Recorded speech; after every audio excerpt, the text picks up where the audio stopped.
Сәлем қыздар, бүгін сіздерге осындай DTF наклейканы киімге, кожаға қалай жабыстыру керек көрсететін боламын. Ол үшін бізге осындай бумага для выпечки деген қағаз керек болады. Өзіңізге керекті мөлшерде кесіп аласыз. Парсыз үтікпен үстінен қағазымызды қойып, үстінен үтіктеп шығамыз.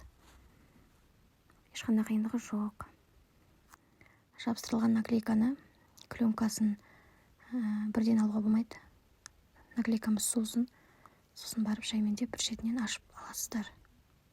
Наклейканың клемкасын алғаннан кейін пищевой бумаганы қойып, тағы да парсыз үстінен бір басып жібересіз, сол кезде мықтырақ жабысады.